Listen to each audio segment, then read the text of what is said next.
सुंदरवन जंगल का दरबार लगा हुआ था। जंगल के राजा वीर सिंह अपनी गुफा के बाहर बैठे थे। उनके पास मोती हिरण, टिंकू खरगोश और चिनी चिड़िया बिना डर के बैठे बातें कर रहे थे। राजा मुस्कुराकर बोले, अरे टिंकू, तुम तो बहुत तेज भागते हो भाई। कल मैंने देखा तुम हवा से बातें कर रहे थे। टिंकू हंसते हुए बोला, महाराज, वो तो बस कसरत कर रहा था। जब आप जैसे दयालु राजा हो तो डर किस बात का। चिनी चिड़िया बोली, सही कहा टिंकू भाई, हमारे महाराज तो पिता समान हैं। कल इन्होंने मेरे घोंसले के नीचे से सांप को भगा दिया था। राजा वीर सिंह मुस्कुराए और बोले, प्रजा की रक्षा करना ही तो राजा का धर्म है। हम सब एक परिवार हैं। तभी गुफा के अंदर से तेज कदमों की आवाज आई। गुफा से रानी अग्निका बाहर आई। उसकी आंखों में गुस्सा भरा हुआ था। वह चिल्लाई, बस करो ये नाटक। शर्म नहीं आती तुम्हें वीर सिंह?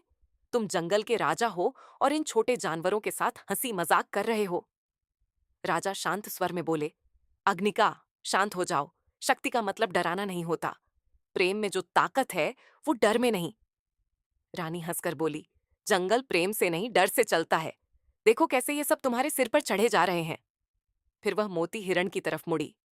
ए हिरण, दूर हट यहां से, वरना अभी तुझे अपना नाश्ता बना लूंगी। मोती डरकर बोला, माफ कीजिए महारानी। रानी गर्व से बोली, देखा, इसे कहते हैं राज करना। तुम राजा कहलाने लायक नहीं हो वीर सिंह, तुम तो बस साधु हो। राजा गंभीर होकर बोले, अग्निका, तुम्हारा घमंड एक दिन तुम्हें ले डूबेगा। याद रखना, जिस दिन प्रजा का धैर्य टूटता है, बड़े बड़े सिंहासन हिल जाते हैं।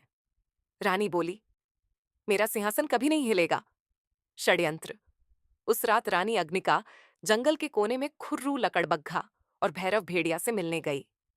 खुर्रू बोला, महारानी जी, आपने बुलाया और हम दौड़े चले आए। क्या हुक्म है? रानी धीमी आवाज में बोली, शिकार करना है, लेकिन किसी जानवर का नहीं, इस जंगल के राजा का। दोनों घबरा गए। भैरव बोला, महारानी, महाराज बहुत ताकतवर हैं। रानी मुस्कुराई, तुम्हें लड़ना नहीं है। मैं रोज उन्हें जो मांस देती हूं, उसमें तुम्हें एक खास जड़ी बूटी मिलानी है।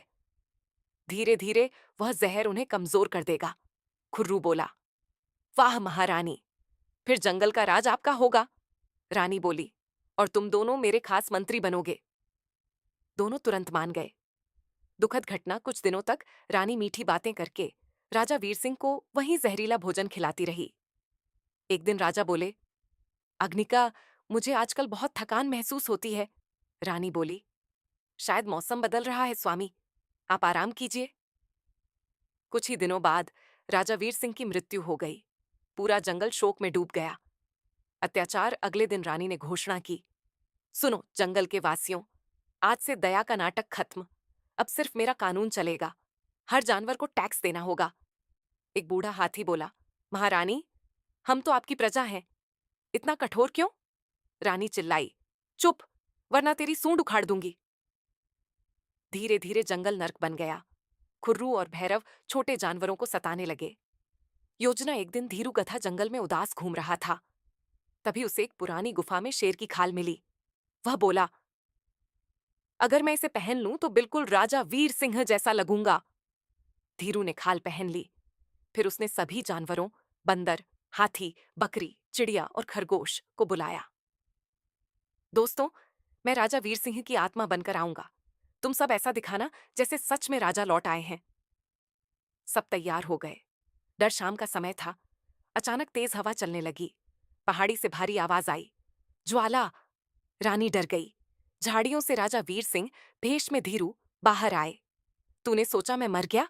राजा का न्याय कभी नहीं मरता। सभी जानवर नाटक करने लगे। महाराज, हमारी रक्षा कीजिए। रानी कांपने लगी। खुर्रू और भैरव डरकर जंगल छोड़कर भाग गए। रानी रोते हुए बोली, मुझे माफ कर दीजिए स्वामी। अगर जीवन चाहिए तो सुन, आज से तू रानी नहीं, जंगल की सेविका है। रानी बोली, मैं बदल जाऊंगी। नया सवेरा अगली सुबह जंगल बदल चुका था। रानी अब छोटे जानवरों की मदद करने लगी। धीरू मुस्कुराकर बोला, देखा, ताकत से नहीं, बुद्धि से जीत होती है। और सुंदरवन जंगल में फिर से शांति लौट आई। शिक्षा, मॉरल, अहंकार और अत्याचार ज्यादा समय तक नहीं टिकते। सच्चाई और बुद्धि हमेशा जीतती है।